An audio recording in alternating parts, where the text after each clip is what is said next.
అంటే ఇప్పుడు కొన్ని రాజకీయ పార్టీలు అంటే ఒక పార్టీలో ఉన్న పార్టీలో సీటు దొరకకపోతే ఇంకో పార్టీకి వెళ్ళడం, ఆ సీట్ అనేది కన్ఫర్మ్ చేసుకోవడం ఇలాంటిది నడుస్తుంది కదండి. చాలా ఎక్కువగా నడుస్తుంది. సో నిన్న రాత్రి వరకు తిట్టినోళ్ళు మరుసటి రోజుకి వెళ్ళి పొగుడుతారు. ఆ విధమైన రాజకీయాలు అయిపోతున్నాయి. అంటే పేకాటలో ముక్కల వేగానే చేతులు మారుతున్నాయి అంతే. కాబట్టి కొత్త మనుషులు రావాలంటాను నేను. కొత్త ఫేసెస్ రావాలి. ఎప్పుడు ఇవేనా? ఇన్ని సంవత్సరాల నుంచి మనకు నాయకత్వం లేదా ఇక రాష్ట్రంలో? వీళ్ళేనా నాయకులు? యువతరం రాలేరా? కొత్త నాయకత్వం వద్దా మనకి? ఆలోచించండి సార్. ఈ మాట అంటూ ఉంటే నాకు 1982లో ఎన్టీఆర్ గారు పార్టీ పెట్టినప్పుడు చాలా మటుకు కొత్త వాళ్ళని రిక్రూట్ చేసుకున్నారు, కొత్త వాళ్ళకే అభ్యర్థిత్వాలు ఇచ్చారు అని విన్నాను సార్. అలాంటి ఇన్స్పిరేషన్ ఏమైనా ఉందా సార్ మీకేమైనా? డెఫినెట్గా కొత్తతనం రావాలి, యువతరం రావాలి. తెలంగాణలో బర్రెలక శిరీష నిలబడింది కొల్లాపూర్ నియోజకవర్గం. సపోర్ట్ చేశాను అమ్మాయి, వెళ్ళి క్యాంపెయినింగ్ చేశాను అమ్మాయి గురించి. ఎందుకంటే ఒక యువరక్తం రాజకీయ పరిస్థితులను అంత పరిస్థితులను తట్టుకొని రావడానికి సిద్ధంగా ఉన్నప్పుడు ఒక పౌరుడిగా నా బాధ్యత వెళ్ళి సపోర్ట్ చేయడం. కేవలం ఎన్నికల్లో ప్రచారంలోనే పాల్గొనలేదు, ఎలక్షన్ రిజల్ట్స్ వచ్చిన తర్వాత కూడా అమ్మాయిని వెళ్ళి కలిశాను నేను. 5764 ఓట్లు వచ్చాయనుకుంటా అమ్మాయికి. చెప్పాను బ్రహ్మాండమైన విజయం, 5764 చైతన్యవంతమైన వ్యక్తులు నీకు ఓటేశారమ్మా, ఈ ప్రయాణాన్ని కొనసాగించు, మీతో మేము ఉంటాం అని చెప్పొచ్చాను అమ్మాయికి. జై భారత్ పార్టీ మన ఆంధ్రప్రదేశ్ రాజధానిగా ఏ ప్రాంతాన్ని అనుకుంటూ ఉంటుంది, భావిస్తుంది? 175 అభివృద్ధి రాజధానులని మేమే పెట్టాము. ప్రతి నియోజకవర్గం ఒక అభివృద్ధి కేంద్రం. సరే, అది ఓకే అమరావతి అంతేనా సార్? ఆల్రెడీ డిసైడ్ చేశాం. ప్రధానమంత్రి వచ్చి ఇక్కడ ఆయన శంకుస్థాపన చేసి అన్ని పార్టీలు అసెంబ్లీలో మనం నిర్ణయం తీసుకొని కూడా అక్కడ పెట్టిన తర్వాత ఈ 5 సంవత్సరాల్లో ఏమైంది? కానీ జగన్ గారు మరి 3 రాజధానులు అన్నారు కదా సార్. ఆయన కూడా అప్పుడు ప్రతిపక్ష నాయకుడిగా ఉండి అక్కడ సపోర్ట్ చేసిన ఆయన చేశారు. ఆయన అక్కడే ఇల్లు కట్టుకున్నానన్నారు, నేను ఇక్కడే ఎందుకు ఇల్లు కట్టుకున్నాను అని కూడా చెప్పారు ఆయన. సో ఆ విధంగా చేసినప్పుడు మళ్ళీ ఇదే అంటున్నాను, భావోద్వేగాలతో ఆడుకోవడం అన్నదే ప్రస్తుత రాజకీయాలకు ప్రధానమైన క్రీడ. వాళ్ళు చెప్తుంది ఏంటంటే 3 రాజధానులు చేయడం ద్వారా 3 ప్రాంతాలు అభివృద్ధి చెందుతాయని అంటూ ఉన్నారు కదా. బిల్డింగ్లు కడితే అభివృద్ధి అయిపోద్దా? మేము అందుకనే 175 అభివృద్ధి కేంద్రాలు పెట్టాను. జై భారత్ నేషనల్ పార్టీ 175 రాజధానులు అంటుంది. అభివృద్ధి రాజధాని, నాట్ అడ్మినిస్ట్రేటివ్ రాజధాని. అందుకనే మేము అన్నాము కర్నూలు విశాఖపట్నంలో హైకోర్టు బెంచీలు ఉండాలి. తర్వాత సంవత్సరంలో ఒకసారి కర్నూలులో కానీ విశాఖపట్నంలో కానీ శాసనసభ సమావేశాలు జరగాలి, ప్రజలకు పాలనను దగ్గరగా తీసుకువెళ్ళాలి. సో ఈ విధమైనవి కూడా మా మేనిఫెస్టోలో పెట్టాం. సో ఇవన్నీ ఆలోచించాలి. అభివృద్ధి అన్నది it should be wholly concentrated on development. అభివృద్ధి చుట్టే తిరగాలి మొత్తం, ప్రభుత్వం కానీ ప్రజలు కానీ. ఇప్పుడు చూడండి ఎంత మార్పు వస్తుందో. సరే, ప్రజాస్వామ్యంలో ప్రజలు తెలివైన వాళ్ళ, రాజకీయ నాయకులు తెలివైన వాళ్ళ?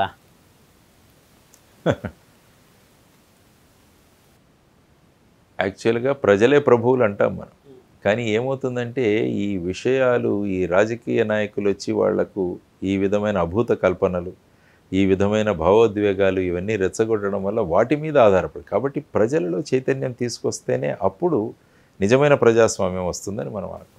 అంటే రాజకీయ నాయకులు తెలివైన వాళ్ళుగా ఇప్పుడు ఒప్పించుకోవాలంటారు. అంటే ఏంటంటే అంటే వాళ్ళు ఉన్న పరిస్థితిని ఈ విధంగా వాళ్ళు ఉపయోగించుకుంటున్నారు.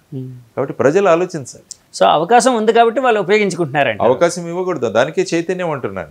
చైతన్యవంతమైన ఓటర్ను తయారు చేసినప్పుడు వీళ్ళ పాచికలేవి పారవు అక్కడ. సో అవి మారుతాయి. సో అందుకనే మనం చేస్తున్న కృషి వీళ్ళని చైతన్యవంతులుగా చేయడం అన్నది ముఖ్యమైన ఉద్దేశం. సార్, అంటే మీ పార్టీకి ఎంతవరకు, అంటే ఇప్పుడు ఇందాక చాలామంది మా పార్టీ మీద ఆకర్షితులు అవుతున్నారు అని అన్నారు కదండి, ఎంతమంది చేరారు, ఎంత సభ్యత్వం జరిగింది? సభ్యత్వం ఉంది, వేలల్లో సభ్యత్వం ఉంది మా దగ్గర, వేలలో సభ్యత్వం ఉంది. రోజు జాయిన్ అవుతూనే ఉన్నారు. రాత్రంతా కూడా అందులో మా వెబ్సైట్ నుంచి జాయిన్ అవుతూనే ఉంటారు. చాలామంది జాయిన్ అవుతుంటారు. ఇంకా నెంబర్, ఎందుకంటే మా కన్వీనర్స్ వెళ్ళి వాళ్లకు ఫిజికల్గా కూడా వెళ్ళి రిసిప్ట్స్ అవి ఇస్తున్నారు, ఆన్లైన్లో జాయిన్ అవుతున్నారు.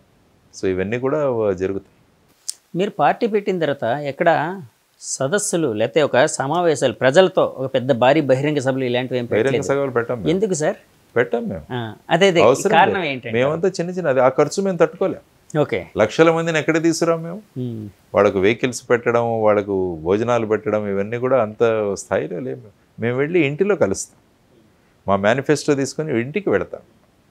సోషల్ మీడియా, మీలాంటి మీడియా ఛానల్స్ను ఉపయోగించుకుంటాం. ఈరోజు మీ ఛానల్ ఏదైతే ఉందో చాలా ప్రభావితమైన ఛానల్, కాబట్టి లక్షల మందికి నేను ఇంత లక్షల కోట్ల రూపాయలు ఖర్చు పెట్టకుండా వాళ్ళ దగ్గరికి చేరగలను నేను. కాబట్టి మా ఆలోచనలు అలా ఉంటాయి. మా సోషల్ మీడియా ద్వారా కొన్ని ఆలోచనలు వాళ్ళ దగ్గరికి తీసుకెళ్ళడం, మీలాంటి ప్రజలకు మంచి జరగాలి అనుకునే మీడియా వ్యక్తులు మీలాంటి వాళ్ళ ద్వారా మా ఆలోచనలు ప్రజలకు చేర్చడం. ఇదే మా శక్తి, ఇదే మా ఆదాయం, ఇదే మా ఏమంటారు మా ఫండ్. ఆ ఫండే మేము ఉపయోగించుకుంటాం. జై భారత్ పార్టీ అధికారంలోకి వస్తే సీఎం ఎవరు అవుతారు సార్?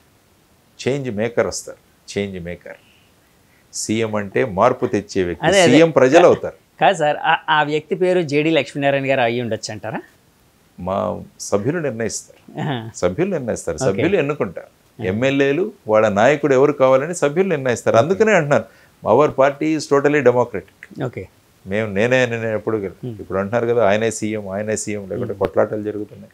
అలాగా ఎన్నికైన వాళ్ళందరూ కలిసి కూర్చొని ఎవరు యోగ్యమైన నాయకుడు ఉంటారో ఆ యోగ్యమైన నాయకుడిని నిర్ణయించుకుంటారు. Okay, yes. ఎవరు సీఎం అయినా కూడా షాడో సీఎం ఒకరు ఉంటారు ప్రజల నుంచి. సీఎం నడుపుతుంటే షాడో క్యాబినెట్ ఉంటుంది. హోమ్ మినిస్టర్ ఉంటే షాడో హోమ్ మినిస్టర్ ఉంటారు. ప్రజల నుంచి ఒక సీఎం ఉంటారు, ప్రజల నుంచి ఒక హోమ్ మినిస్టర్ ఉంటారు, ప్రజల నుంచి ప్రతి మినిస్టరు ఉంటారు. ఈ ఇద్దరు పోటీ పడతారు. రేపు ఫైనాన్స్ మినిస్టర్ బడ్జెట్ ప్రవేశపెడుతుంటే షాడో ఫైనాన్స్ మినిస్టర్ కూడా బడ్జెట్ డాక్యుమెంట్ తయారు చేస్తాడు. ఇక్కడ చర్చలు జరుగుతాయి. ఈ డాక్యుమెంట్ బ్రహ్మాండంగా ఉంటే దాన్ని అడాప్ట్ చేసుకునే ప్రయత్నం చేస్తాం. అందుకని చెప్తున్నాం, ఎవ్రీవేర్ పబ్లిక్ ఈజ్ ఇన్వాల్వ్డ్. ప్రతి చోట కూడా పబ్లిక్ని ఇన్వాల్వ్ చేస్తాం. సార్, ఇప్పుడు ఆ మధ్య మీరు స్టీల్ ప్లాంట్ విషయంలోని అదే ఒక క్రౌడ్ ఫండింగ్ ద్వారా బిడ్ అనేది వేయడం జరిగింది. వేశారు కదా సార్? లేదు, వేద్దాం అనుకున్నారు. బిడ్ వేసాము. స్టీల్ ప్లాంట్ని అడిగాం, ఓకే మేమంతా కాంట్రిబ్యూషన్స్ ఇస్తే మీరు తీసుకుంటారా? దానికి ఇంతవరకు రిప్లై లేదు. మేమంతా 100 రూపాయలు 1000 రూపాయలు వేసుకుంటాం. దానికి కావాల్సిన నడపడానికి ప్రజల నుంచి ఒక అకౌంట్ నెంబర్ ఇవ్వండి, ఆ అకౌంట్ నెంబర్లో మేమంతా వేస్తాం, దాన్ని తీసుకొని నడపండి. రామ మందిరం కట్టడానికి 5000 కోట్లు ప్రజలు కాంట్రిబ్యూట్ చేశారు. మరి అలాంటిది మన స్టీల్ ప్లాంట్ కూడా మనం చేయవచ్చు కదా. దానికి యాక్సెప్ట్ చేయండి అని స్టీల్ ప్లాంట్ అథారిటీస్ని అడిగాం. వాళ్ళ సమాధానం రాదు. అంటే అప్పుడు ఆ రోజు అడిగినప్పుడు మీరు సింగిల్ మ్యాన్, అంటే పార్టీ అనేది జై భారత్ పార్టీ అనేది లేదు. ఇప్పుడు జై భారత్ పార్టీ అనేది పురుడు పోసుకుంది, ఒక ప్రాణం పోసుకుంది. సో ఈ టైంలో వాళ్ళని ఏమైనా అప్రోచ్ అయ్యి అంటే దాని మీద ఒక కార్యాచరణ చేసే అవకాశం ఉందా సార్? మా పబ్లిక్ ఇంట్రెస్ట్ లిటిగేషన్ జరుగుతూనే ఉంది హైకోర్టు. నేను ఒక వ్యక్తిగా వేశాను, ఇప్పుడు కూడా ఒక వ్యక్తిగా పోరాడతాను నేను. ఇందులో కూడా స్టీల్ ప్లాంట్లో అడుగుతున్నప్పుడు 8వ తారీఖున జంతర్ మంతర్లో స్టీల్ ప్లాంట్ వాళ్ళంతా వెళ్తున్నారు, మేము కూడా వెళ్తున్నాము. స్టీల్ ప్లాంట్ సమస్యను ప్రైవేటీకరణ ఆపండి అని చెప్పడం. ఆ యుద్ధం జరుగుతూనే ఉంటుంది, ఆ ఆలోచనలు జరుగుతూనే ఉంటాయి. అవి కంటిన్యూ అవుతున్నాయి, కొనసాగుతున్నాయి అవి. సార్, అడగకూడదు కానీ అడుగుతున్నాను. అంటే మన రాజకీయం అనేటప్పటికు ఎంత లేదనుకున్నా కూడా వర్గ సమీకరణ, కుల సమీకరణ ఇలాంటివన్నీ ఉంటాయి. సో మేజర్ వర్గమైన కాపు కులస్తులు ఈ మధ్య జేడి లక్ష్మీనారాయణ గారి వైపు ఆకర్షితులవుతున్నారు అనే ఒక వాదన అయితే వినిపిస్తుంది. కొంతమంది ఏమంటున్నారంటే వాళ్ళంతా పవన్ కళ్యాణ్ గారితోనే ఉన్నారని అంటూ ఉన్నారు. సో మీరు ఒక పార్టీ పెట్టినప్పుడు కొన్ని లెక్కలు అంటూ ఉంటాయి కదండి, గెలవడానికి కొన్ని లెక్కలు అనేది కంపల్సరీ. సో ఆ విధంగా ఏమైనా లెక్కలు వేసుకున్నారా? వాళ్ళు ఎవరు వెంట ఉన్నారు? లెక్క ఒకటే లెక్క, ప్రజలకు ఏ విధంగా ప్రభుత్వాన్ని దగ్గరికి తీసుకురావడం. ఆ లెక్కలు తప్ప ఇంకే లెక్కలు వేయలేవు. సామాజిక వర్గాల లెక్కలు మేము ఎప్పుడూ వేయలేదు. సమాజం గురించి ఆలోచిస్తాం మేము. ఆ లెక్కలు అటువంటి లెక్కలు ఏమీ లేవు మా దగ్గర. సమాజం, ప్రజలు, ఇవే మా కాన్సెప్ట్. సార్, మీరు జై భారత్ పార్టీ పెట్టిన తర్వాత పవన్ కళ్యాణ్ గారితో అలాంటి వాళ్ళతో మాట్లాడడం జరిగిందా సార్? నేను ఎవరిని కూడా కలవలేదు. పెద్ద నాయకులు టీడీపీ వాళ్ళని కానీ వైసీపీ వాళ్ళని కానీ పార్టీ మేము మేనిఫెస్టో తయారు చేయడంలోనే మేము బిజీగా ఉండిపోయాం. ఎందుకంటే ఈ డాక్యుమెంట్ ముందు రిలీజ్ అవ్వాలి. ప్రజల్లో ఒక పాజిటివ్నెస్, మిగతా పార్టీస్ మీద ప్రెషరు మనం తీసుకురాగలం. ఇట్ ఈస్ ఒక పార్టీ కావచ్చు కానీ ఇది ఒక ప్రెషర్ గ్రూప్ కూడా. జై భారత్ పార్టీ ఎన్ని స్థానాల్లో పోటీ చేయబోతుంది సార్? 175 and 25 అన్ని స్థానాల్లో చేస్తుంది. మిగతా రాష్ట్రాల్లో కూడా చేస్తామని ఎలక్షన్ కమిషన్కి పంపించాం. ఓకే, వీలైతే మిగతా రాష్ట్రాల్లో కూడా చేస్తాం, దగ్గర రాష్ట్రాలు లోక్సభ ఎన్నికలు.